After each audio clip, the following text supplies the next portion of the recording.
This is Mac OS Ken. Wonderlust moves the target, the China iPhone ban story gets silly, and some surprising features for the iPhone 15 Pro line. It is Thursday, the 14th of September, 2023. I'm Ken Ray, and this is news from Mac OS Ken, brought to you by yours truly and supported by people like you, patrons through Patreon. Find out more and add your support at patreon.com/MacOSKen. We pick up today where we left off yesterday, looking at financial analysts looking at Apple's Wonderlust event. That's the one earlier this week that brought us new models of iPhone, new models of Apple Watch, and Mother Nature. We talked yesterday about reaction notes gathered by Philip Elmerdowitz, Apple 3.0. Two notes of note were added to that list on Wednesday. Morgan Stanley analyst Eric Woodring did not see much to sway the growing cohort of bears that see China as big trouble for the Cupertino company.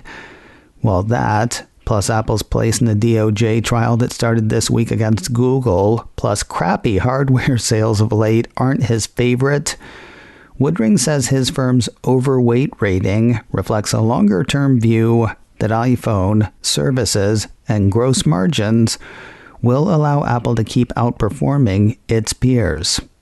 Like the note says, Morgan Stanley has an overweight rating on Apple shares. The firm's 12-month price target on the shares is $215. The other note's kind of a surprise, kind of not. I'd said yesterday that Apple's event hadn't prompted any upgrades, downgrades, or price target changes. That was then, this is now, and Wedbush analyst Daniel Ives has had a bit more time to think.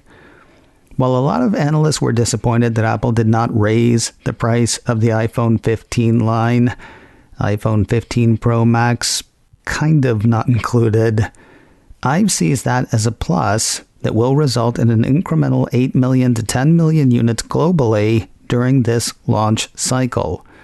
He also thinks iPhone ASPs will go up in fiscal year 24, something he says is being underestimated by the street, as Cupertino has a massive pent-up installed base upgrade cycle now underway. I'm assuming that that's those 200 million plus iPhones that he always says are in the upgrade window.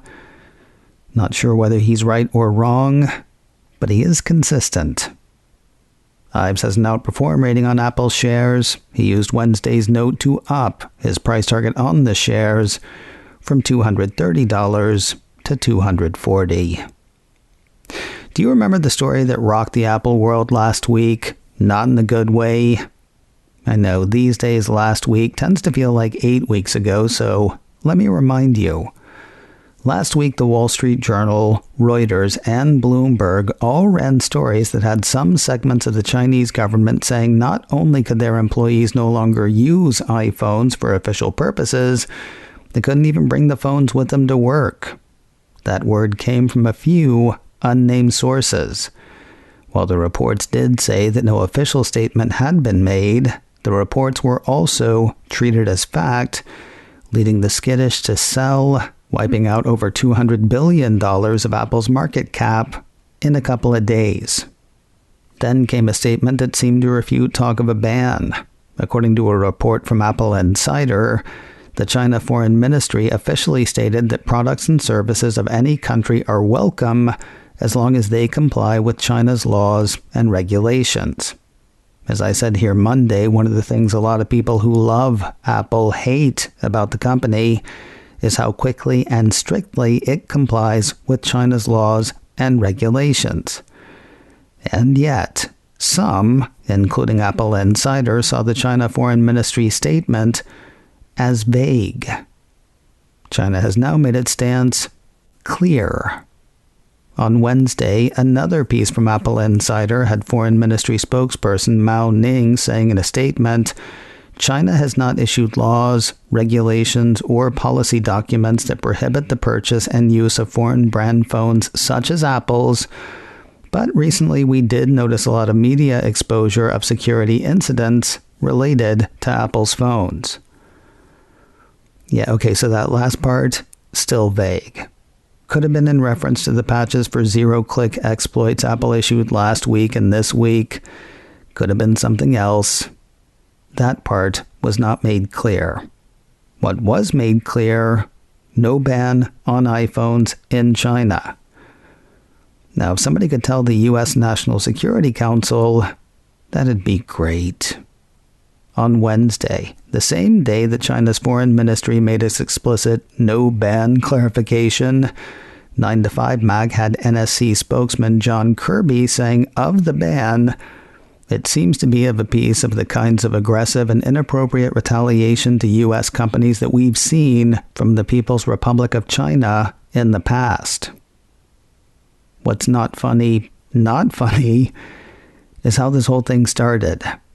It was a wee number of unnamed sources, 2 of whom said this is a thing that's happening in some sections of the Chinese government, with others in the Chinese government saying things like, I don't know when this is supposed to start, and I haven't heard anything about this. Then 2 statements from China saying this is not a thing, followed by a guy from the U.S. government saying sternly, this is just the kind of thing they do. This has had cluster thing written all over it from the start. Apple's made an interesting concession for iPhone 15 Pro and Pro Max in India. A piece from TechCrunch says the high end of Apple's phone line has added support for the subcontinent's GPS alternative, NavIC. Short for Navigation with Indian Constellation, the piece says the system, which came online in 2018, is India's attempt at building an independent, standalone navigation satellite system. Developed by India's Space Research Organization, NavIC provides accurate positioning and timing information over India and the surrounding region. The piece says NavIC is only on the Pro phones. Text and specs for iPhone 15 and 15 Plus do not list NavIC support. As for why the system was included, the Indian government wants it, and Apple wants things to go well in India. Citing a report from Reuters, TechCrunch says India last year started pushing smartphone makers to add support for NavIC within a few quarters. While the piece says many smartphone makers were concerned that the necessary hardware changes would slightly increase the cost of the phones, it also lists many smartphone models that include NavIC support. We talked yesterday about how some features like Dynamic Island and the A16 Bionic processor have made their way from last year's Pro iPhones to this year's consumer models. Now it looks like one of last year's consumer model features has made its way to the Pros. Mac Rumors says the Easier Repair design for iPhone 14 and iPhone 14 Plus has turned up for iPhone 15 Pro and iPhone 15 Pro Max. Like last year's consumer models, the piece says this year's Pro models feature a redesigned frame that allows for the back glass panel to be easily removed from the devices. Remember yesterday how I said that Hermès is joining Apple in dropping leather bands for Apple Watch, at least where Apple is concerned? That stops at Apple's border. While the luxury goods maker has several bands on sale through Apple's site with no leather in the mix, a piece from Apple Insider says Hermès has a whole new line of leather watch bands for Apple's latest wearable, available through its own sales channels. According to the report, Hermès has restocked its store with a slew of new bands. The company is selling 47 varieties of band, either separately or with an Apple Watch Series 9. More than 20 of the new Hermès Apple Watch bands are leather, or what the company describes as various forms of calfskin. The rest are knitted nylon or rubber. Boy, calfskin really drives home exactly what they're selling, huh? Hermès leather bands range in price from $379 to $599. The non-leather bands run from $349 to $449. If you want to see one of Apple's upcoming phones put through its video paces, see the latest music video from Olivia Rodrigo. Cult of Max says the video for Get Him Back was shot on both of iPhone 15's Pro models. Accompanying that was a teaser video. According to Apple's teaser description, Olivia Rodrigo's anthemic music video for Get Him Back shot entirely on the new iPhone 15 Pro, using features like ProRes, 4K log, and USB-C external drive compatibility, and 5x zoom on iPhone 15 Pro Max. The teaser also has a few behind-the-scenes shots showing the video being videoed. No word on what the behind-the-scenes stuff was shot on. Maybe a Huawei something. Is a behind-the-scenes video too much to ask? It's like a picture of an artist painting a picture of an artist painting a picture of an artist painting a picture of an artist painting a picture of an artist painting a picture of an artist painting. And finally today, one of Apple's first flagship shows is on its way back for another season. Engadget says the alternate history space drama For All Mankind has a season 4 teaser and a premiere date. I haven't watched this show since the first half of the first season, so I can't really spoil it for you.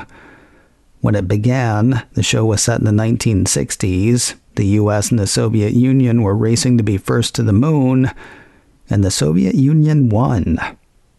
It's been a few years in real life and on TV. Season 4 starts off in 2003, according to the piece. The teaser trailer is pretty clever. It's a fairly dry, fairly corporate recruitment message, encouraging viewers to join presenters on the latest leg of the space race. If you want to catch up, which I'm thinking about doing, the first 3 seasons of For All Mankind are available to stream now on Apple TV+. Season 4 starts its run on Friday, the 10th of November.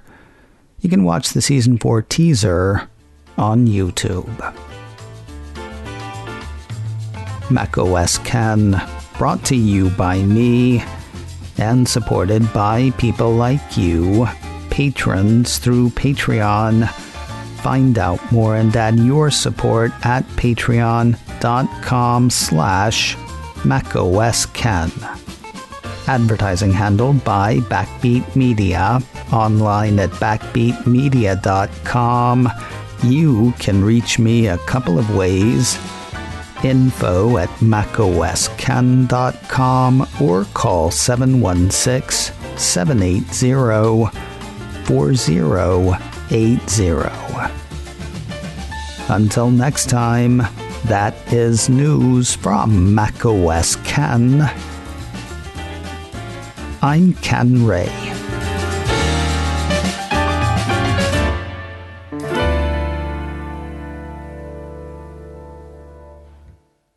Ciao.